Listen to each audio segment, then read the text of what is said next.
GMNA uses artificial intelligence for generated speech, visuals, and production. AI-generated content may contain errors. Please verify important information before making decisions or taking action.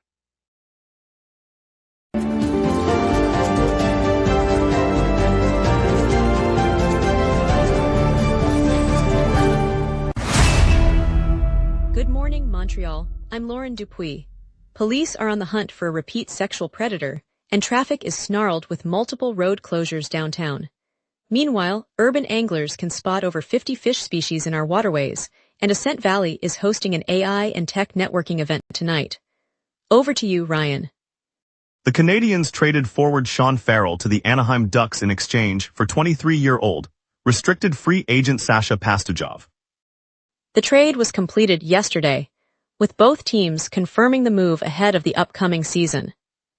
Sasha Pastujov will join Montreal on a one-year entry-level contract, earning the league minimum salary. All right, let's get into it, starting with the morning headlines about the basement flooding situation across Montreal homes. Good morning, Montreal. The Service de Police de la Ville de Montreal has issued a citywide alert as a known repeat sexual offender remains at large. Police say the suspect, previously convicted of multiple assaults, is currently unauthorized in the community. The alert covers all boroughs, from the Plateau to Verdun, and includes heightened patrols near transit hubs and popular gathering spots.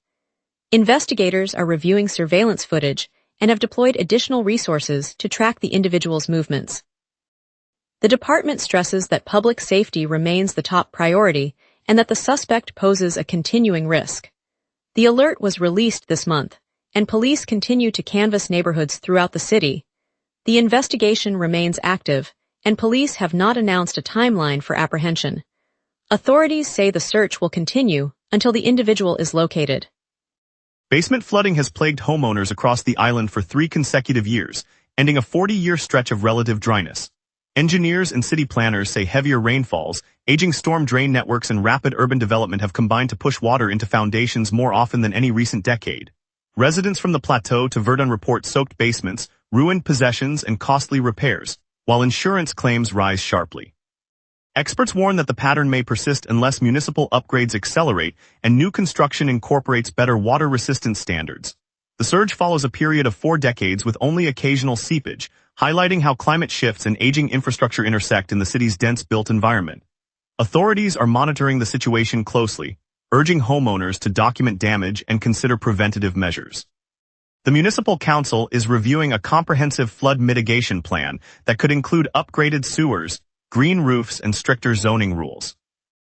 Yesterday, Hockey Canada announced that Daniel Sauvageau has taken the helm of the national women's hockey program. The former Olympic gold medal coach from the 2002 Salt Lake City Games will now serve as head coach of the Canadian women's team.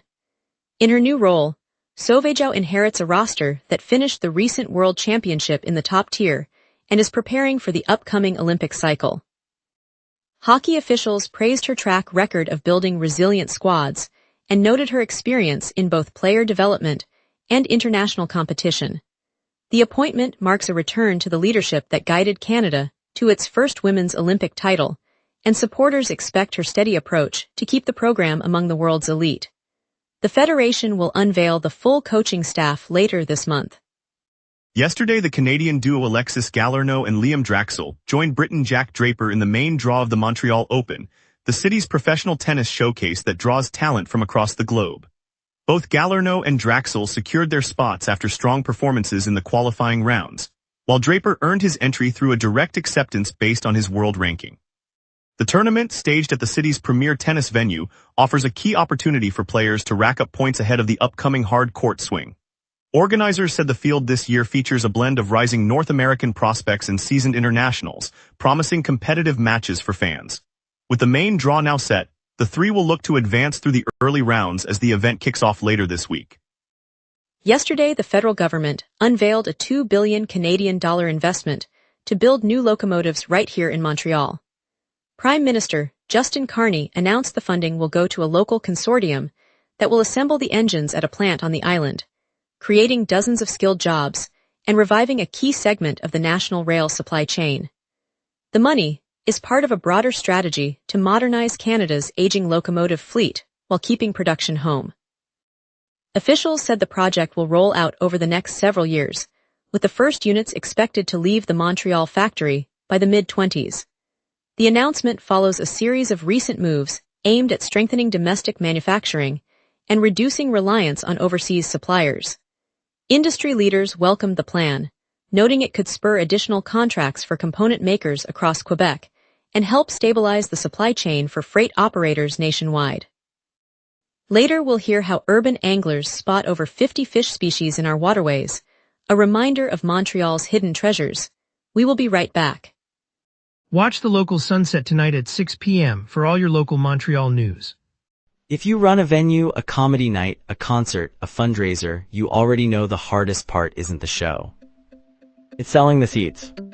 Theaterfiller changes that. In minutes, you're set up with your own ticketing page, QR code delivery, and a door scanner. No technical headaches. No middleman taking a cut of your night. Your event, your tickets, your revenue. Go to theaterfiller.com and fill every seat. Welcome back. I hope you've had a chance to stretch. Here's what's happening across the city today, and now Ryan Mercer with the local stories. Ron Twatty points out that anglers in the city can now choose from a surprising variety of catches. More than 50 different fish species call Lake St. Louis and the Latching Canal home, making the urban waterways a real hotspot for hobbyists. From common perch and northern pike to less familiar suckers and minnows, the diversity shows how the waterways have adapted to the city's growth. Local anglers say the mix of calm lake waters and the canal's steady current offers something for every skill level, whether you're casting from a dock or a small boat. The thriving ecosystem also provides a chance for families to introduce kids to fishing without leaving town. With the season in full swing, the city's waterways are proving they can support a vibrant, accessible fishing community right on the doorstep. Yesterday, the Quebec Ministry of Agriculture, Fisheries and Food announced that a stray cat from the Montérégie region tested positive for the raccoon variant of rabies, marking the province's first confirmed case of the strain in a domestic animal. Officials explained that the virus, typically found in wildlife such as raccoons, can jump to pets and then to people if precautions are ignored. The ministry reminded owners to keep vaccinations current and regular.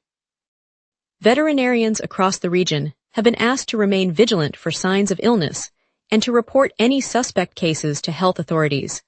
Health officials note that the virus can move from wildlife to pets, so surveillance will remain active across the region. Residents are reminded that prompt vaccination is the primary defense against this fatal disease. Later today, Quebec Liberal leader Charles Milliard will unveil a new economic plan that stresses tighter connections across Canada and the pursuit of fresh trade partnerships. The proposal, rolled out in Quebec, is intended to shape the party's platform as it heads into the provincial election later this year. Milliard says the strategy aims to boost job growth, keep consumer costs stable, and give local producers access to broader markets. By emphasizing inter-provincial collaboration and new export routes, the plan could influence everything from grocery shelves to construction sites across the province. Party officials will follow the announcement with a series of town hall meetings to explain how the measures might play out for everyday residents. The rollout today marks a key step in the Liberals' campaign calendar. Analysts expect the focus on trade to attract investment and create new opportunities for small businesses. Sharon Joseph told us this morning that her sense of self is anchored in Montreal, not in Quebec or Canada.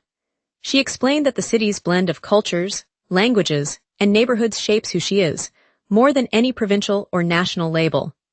Joseph wondered whether she would feel the same welcome if she left the island, suggesting that Montreal's openness is central to her belonging. The comment comes as the city continues to host a vibrant immigrant community, where many newcomers cite the local atmosphere as a key part of their integration. Officials note that such personal testimonies underscore Montreal's reputation as a multicultural hub, though the city also faces ongoing challenges in housing and services for newcomers. Joseph's reflections add a personal dimension to the broader conversation about identity in a diverse urban landscape. Petal, a local software firm, has taken legal action against the provincial health agency, Santé Québec, alleging the unauthorized duplication of its proprietary program. The lawsuit filed today in Montreal seeks $150 million in damages, claiming the agency copied the code to manage health services. Petal says the alleged theft could affect the reliability of digital tools used by doctors, pharmacists, and patients across the province. Santé Quebec has not yet responded publicly, and the case is now under review by the Quebec Superior Court. Legal analysts note that the outcome could shape how public bodies procure technology and protect intellectual property. Residents who rely on the health system's online portals may see changes depending on the court's decision, as both parties prepare for a potentially lengthy courtroom battle. Let's check the morning outlook for Montreal, so you know what to expect today. Upper-level jet streak from the west pushes a dry ridge, suppressing rain and sealing today's mild, stable air. On this date, Montreal's all-time high reached 31.6 degrees Celsius in 2019, a blistering spike that rode the tail of a historic heat wave across the province. The cold record fell to 11.5 degrees Celsius in 2023, set during an unexpected Arctic dip that blanketed the city in frost. By contrast, today's climatological normals hover around 26 degrees for the high and 19 for the low, keeping today comfortably within the long-term range. Scanning the live mosaic, the radar shows a pristine, echo-free sky over the St. Lawrence Basin and the surrounding hinterland. No precipitation bands are visible, confirming the dry air mass that the rising pressure and sluggish westward jet have ushered into the region. With the ridge persisting, any stray showers are unlikely to develop before the day's end, leaving the city under clear, stable conditions. At 7 this morning, Montreal sits at 19 degrees Celsius, partly cloudy with 90% humidity and a light northern breeze of 4 kilometers per hour. Pressure is near average but nudging upward, tightening the ridge that drapes the province and sealing in drier air. A moderate westward jet at 11 kilometers per hour rides the mid-level flow, further suppressing lift and keeping convection at bay. Temperatures will climb steadily, reaching a high of 26 by mid-afternoon before easing to a low of 19 tonight. The strongest gusts will top 15 kilometers per hour from the southeast, well below the threshold for noticeable wind chill. UV index holds at 2, and no weather alerts are in effect.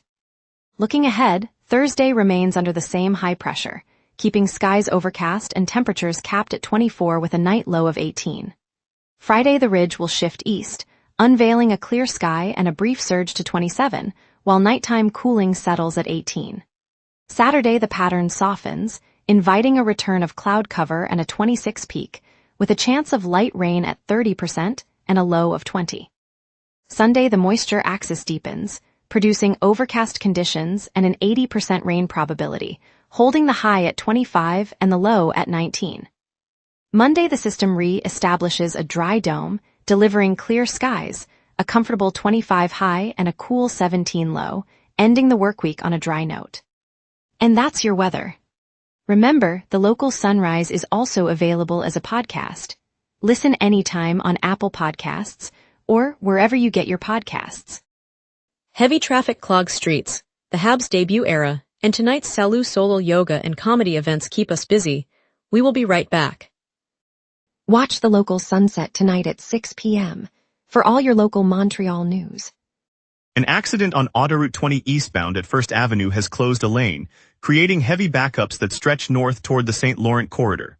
Drivers should expect slow movement and consider alternate routes such as Autoroute 15 or Boulevard St. Laurent.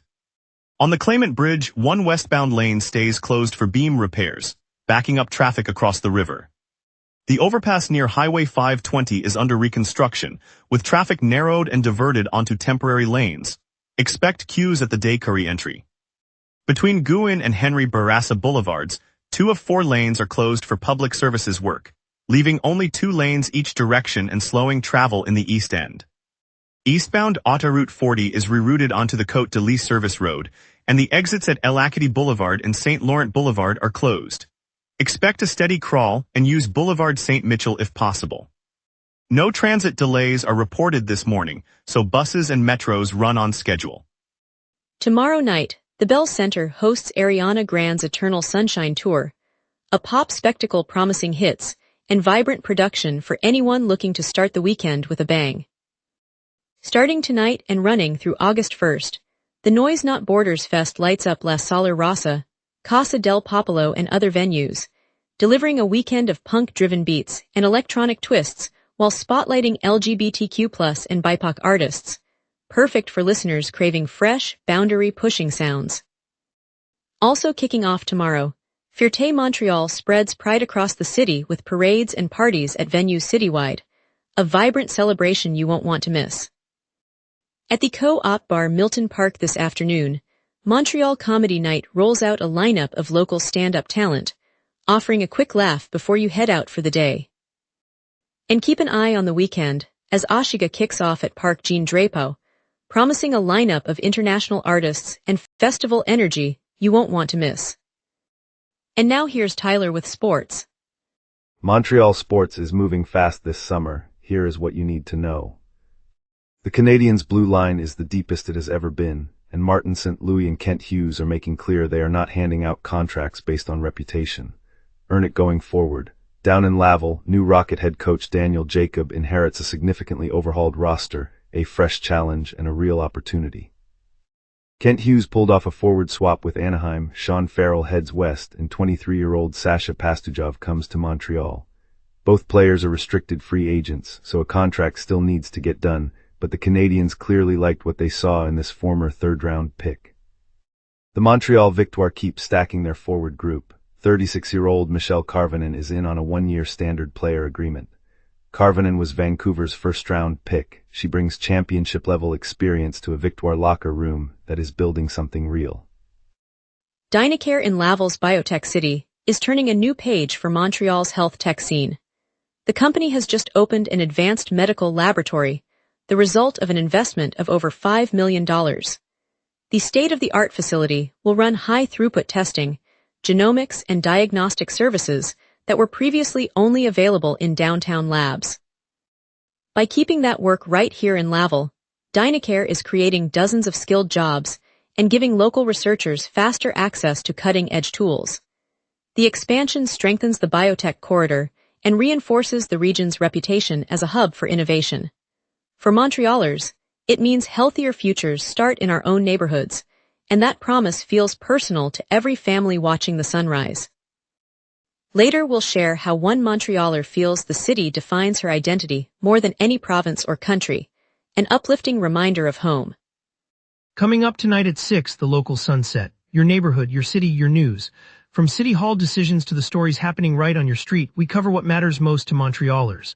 Join us tonight at 6 p.m. on GMna for the local sunset, Montreal's evening newscast. Thank you, Montreal, for joining us this morning. Tonight's story about Daniel Sauvageau taking the helm of Canada's women's hockey team reminded us how passion fuels our community. I'm Lauren Dupuis. We'll be back tomorrow with more headlines that matter to you. Until then, stay safe and inspired.